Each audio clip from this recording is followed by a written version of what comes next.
It's a very genuine question कि जब आप मास्टर्स कर रहे हो तो एमएससी के साथ साथ जॉब की तैयारी या कम्पिटिटिव एग्जाम्स की तैयारी कैसे किया जाए। Competitive exams in the sense NET, GATE और job related exams, for example BRC, FSSAI, geo scientist. So ये सारे जॉब रिलेटेड एग्जाम है। गेट भी जॉब रिलेटेड एग्जाम ही है क्योंकि उसके बाद ओएनजीसी वगैरह और जो पीएसयूज है वहां पर एप्लीकेशन के लिए गेट का स्कोर एक वाइटल फैक्टर बन जाता है। तो that's why it's very important कि आप मास्टर्स के साथ साथ ही तैयारी करो।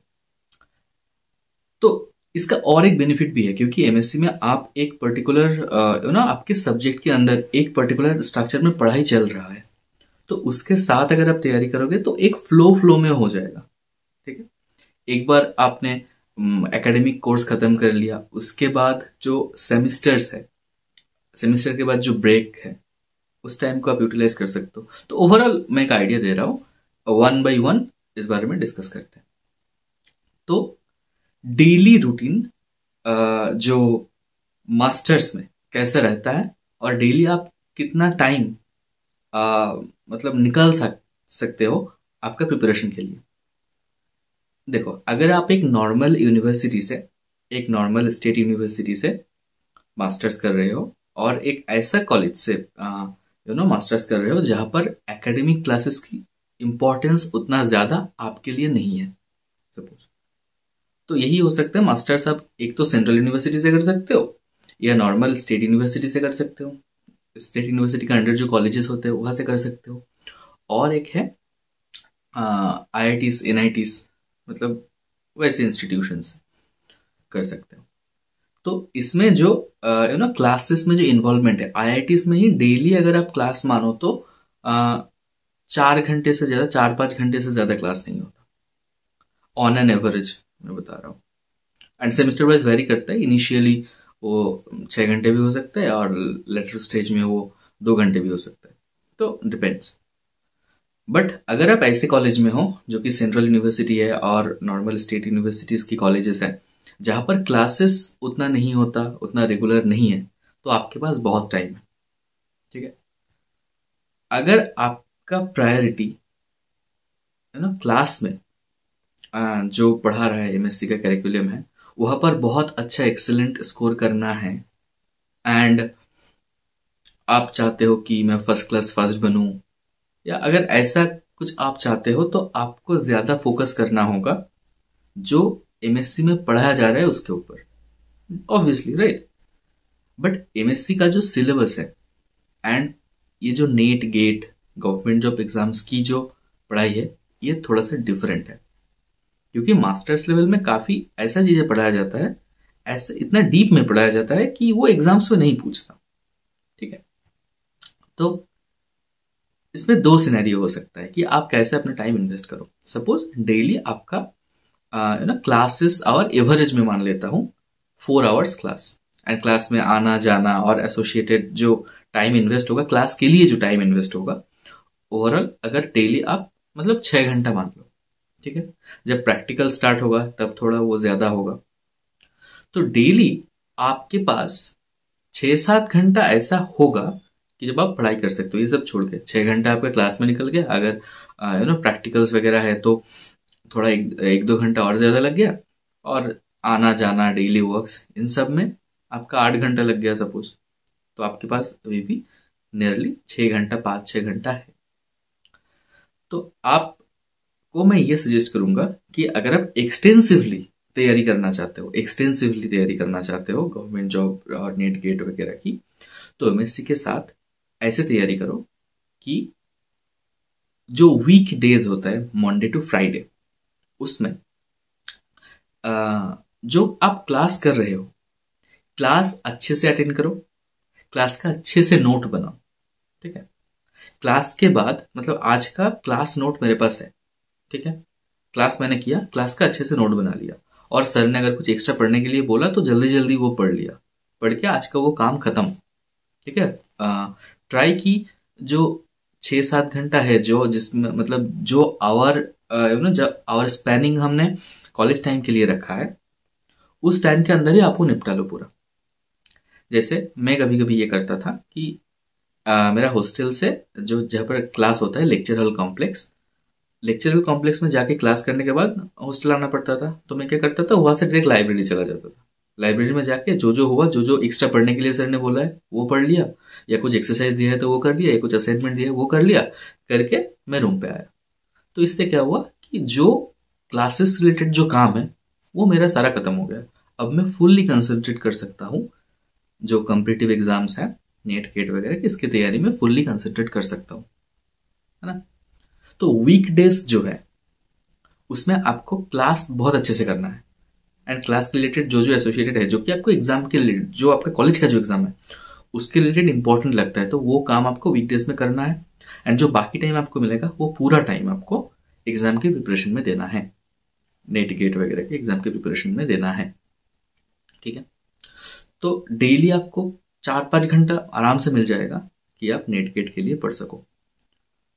तो मंडे टू फ्राइडे ऐसे करके हो गया। अब आता है weekends, Saturday Sunday, most crucial thing.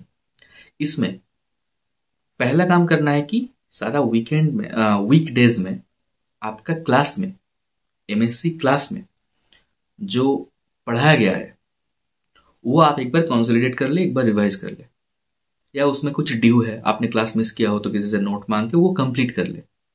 एक वीक का जो भी ड्यू काम है कॉलेज की क्लास के एसोसिएटेड, वो आप कंप्लीट कर ले, ठीक है। जो असाइनमेंट है वो कंप्लीट कर ले, कुछ एक्सरसाइज करना जरूरी है, या एक्सरसाइज मतलब क्वेश्चंस प्रैक्टिस, तो ये करना जरूरी है तो वो कर ले। तो वीकेंड्स में आपका पहला काम होगा कि जो क्लासेस का जो ड्यू है वो कंप्लीट करना। सेकेंड काम क्या होगा, आपने ये जो वीक डेज है उस वहां पर आपने कुछ कुछ डेली टारगेट सेट करके रखे होंगे, है ना। नेट गेट की तैयारी में या जॉब की तैयारी में डेली आप क्या क्या पढ़ने वाले हो, इसका जो टारगेट है ना। ऑब्वियसली आप डायरी मेंटेन करते होंगे। If you are my audience and you are following me, then I know you are maintaining a diary. Okay, अगर नहीं करते तो छोड़ दो, वीडियो यहाँ पर छोड़ दो, आपके लिए नहीं है, जो भी हो। तो जो टारगेट्स आपका मिसिंग है, डेली आपका एफिशिएंसी आप कैलकुलेट करोगे, वहां पर जो मिसिंग है ना, जो काम आपने नहीं किया वो फिर निपटाना है। तो वीकेंड में पहला काम हो गया एकेडमिक काम पूरा खत्म करना। दूसरा काम हो गया जो ड्यू टास्क था हफ्ते भर में, जितना टारगेट्स आपने फुलफिल नहीं कर पाया, आप फुलफिल नहीं कर पाए तो वो कंप्लीट करना, ठीक है। वो कंप्लीट किया, उसके बाद पूरा हफ्ते का रिवाइज करना, ठीक है। वीकेंड में सैटरडे एंड संडे होता है, कोशिश करो कि सैटरडे में ही इतना काम खत्म हो सके कि संडे एक दिन एटलीस्ट आप पूरा दिन ये एग्जाम के प्रिपरेशन में दे सको, ठीक है। तो अगर नहीं हो पाए तो संडे का भी हाफ मान लो चला गया इसमें, तो ये कंप्लीट करने हफ्ते भर का बैकलॉग एंड एकेडमिक बैकलॉग्स, तो ये कंप्लीट कर लो। उसके बाद जितना भी टाइम मिले वो आप एग्जाम के प्रिपरेशन में लगा सकते हो संडे, ओके। अगर जिस वीकेंड में सपोज आपका ड्यू वर्क ज्यादा नहीं है तो सैटरडे के अंदर आपने खत्म कर लिया पूरा जो बैकलॉग्स है लास्ट वीक का रिवाइज, लास्ट ईयर का एकेडमिक जो बर्डन है वो कंप्लीट कर लिया, तो संडे का हाफ डे आपने सपोज मतलब फुल डे नहीं, हाफ डे अपने कॉम्पिटिटिव एग्जाम्स की प्रिपरेशन में दिया, बाकी हाफ डे आप एंजॉय कर सकते हो, मूवी वगैरह देख सकते हो, ठीक है। एंड ये भी जो एंटरटेनमेंट है ना, इससे हम कभी डिस्ट्रैक्ट हो जाते हैं, इसमें आपको थोड़ा रेस्ट्रिक्शन ऐसा लाना चाहिए कि अगर मुझे मूवी देखना है, वेब सीरीज देखने का पैशन है, या कहीं घूमने जाने का पैशन है, तो उसको फिक्स्ड करो, ठीक है। मैं संडे आफ्टरनून को जाऊंगा, एवरी संडे नाइट को एक मूवी देखूंगा, ठीक है। तो ये फिक्स्ड कर लो, नहीं तो वो रैंडम टाइम वेस्ट अगर आप कर दोगे, एक मूवी रिलीज हुआ है चलो आज ही देखने बैठ गए, तो आज का जो टारगेट था मेरा वो कंप्लीट नहीं हो पाएगा, है ना। तो फिर कल जाके मैं प्रोक्रेस्टिनेट करूंगा कि कल का टारगेट फुलफिल नहीं हुआ, मुझसे तो कुछ नहीं होगा, अब हो जाएगा, फिर अलग ही दुनिया में खोते रहोगे। तो यही बात है, ऐसे आप एमएससी के साथ साथ बहुत अच्छे तरीके से मैनेज कर सकते हैं। डेली जो काम है कंप्लीट करना, कि कॉलेज का अच्छा नोट क्यों मैं इसमें एम्फेसिस कर रहा हूँ ज्यादा, क्योंकि कॉलेज का जो नोट्स है ये एग्जाम के टाइम पे बहुत हेल्प करेगा आपको, क्योंकि एग्जाम टाइम में जब आपका सेमेस्टर पास में होगा तब आपको अगर 10 दिन लगे कि पुराना जो है वो पढ़ने के लिए, एक्स्ट्रा 10 दिन अगर आपको उसमें चला जाएगा तो प्रिपरेशन में आपका कॉम्पिटिटिव एग्जाम्स के प्रिपरेशन में बहुत हैम्पर हो जाएगा। बट उस टाइम पे अगर एग्जाम के पहले अगर आपको पता है कि आपके पास सारा नोट्स आपके पास है, खुद का बनाया हुआ नोट्स और खुद का पढ़ा हुआ notes and you know weekly revise किया हुआ नोट्स, तो ऑब्वियसली आपका एग्जाम की टाइम पे कम पढ़ना पड़ेगा, है ना। उसमें एक हफ्ता नहीं लगेगा पढ़ने के लिए, एक एग्जाम के लिए, है ना, सेमिस्टर एग्जाम्स के लिए एक हफ्ता टाइम जोन का बफर नहीं लगेगा आपको, 2-3 दिन में ही हो जाएगा। आपको पता ही होगा कि 2 दिन पहले स्टार्ट करूंगा तो हो जाएगा, है ना। तो ऐसे आप कर सकते हो, बहुत इफेक्टिवली कर सकते हो। तो ओवरऑल एक कंक्लूड कर देता हूं मैं, आपने क्या क्या सीखा। मास्टर्स में ऑन एन एवरेज डेली 6 घंटे का क्लास आप मान लो, क्लास और क्लास में जाना आना ये सब आप दिन में 6 घंटा निकाल सकते हो, एनी हाउ निकाल सकते हो कि आप, है ना, कॉम्पिटिटिव एग्जाम्स की प्रिपरेशन करो। 6 घंटा ना सही 4 घंटा निकाल सकते हो। तो क्या करना है आपको, कोर 4 घंटा आपका रखना है डेली कॉम्पिटिटिव एग्जाम्स की प्रिपरेशन करने में। बाकी जितना टाइम है उसमें क्लास में जो कंप्लीट हुआ है वो कवर करना है, एंड क्लास को बहुत अच्छे तरीके से कवर करना है, क्लास नोट अच्छे तरीके से बनाना है, क्लास रेगुलरली अटेंड करना है, ठीक है। तो एकेडमिकली आपका भी बहुत अच्छा स्कोर हो जाएगा। ओके, उसके बाद क्या करना है, उसके बाद वीकेंड में आपका जो एकेडमिक बैकलॉग है वो कंप्लीट करना है, या आपका कॉम्पिटिटिव एग्जाम्स के जो बैकलॉग से पहले एकेडमिक बैकलॉग कंप्लीट करना है, क्योंकि वो ड्यू रखोगे तो पूरा ड्यू हो जाएगा, एग्जाम के पहले आपको नोट भी नहीं मिलेगा किसी से अच्छे से, तो फ्रस्ट्रेटेड होते रहोगे। तो उसको पहले कंप्लीट करना है। उसके बाद कॉम्पिटिटिव एग्जाम्स का जो डेली बैकलॉग है वो कंप्लीट करोगे, फिर कुछ नया टॉपिक फिर वीकली रिवाइज करोगे पूरा, एकेडमिक नॉन एकेडमिक जो है वीकली जितना भी किया वो पूरा रिवाइज करोगे। उसके बाद नया पढ़ना है तो पढ़ना है, या मूवी देखना है, या घूमने जाना है करना है ये सब। तो इससे आप बहुत अच्छे तरीके से प्रिपेयर कर पाओगे। एंड मैंने यही किया था, एंड इसका रिजल्ट भी मुझे मुझे मुझे मिला है।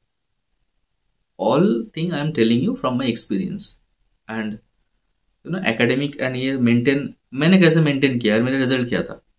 मेरा CGPA था 9.4, एंड उसके साथ साथ MSc चलते चलते नेट गेट बार्ग GSA सब कुछ क्वालिफाई कर लिया, ठीक है। तो ऐसे ही किया, इसी रूटीन को फॉलो करके किया। तो आप भी फॉलो कर सकते हो अगर आपको सुइटेबल लगे। That's all, thank you. अगर आपको इस वीडियो से कुछ इनपुट मिला है, वैल्यू मिला है, तो मुझे कमेंट करके बताएं। Thank you.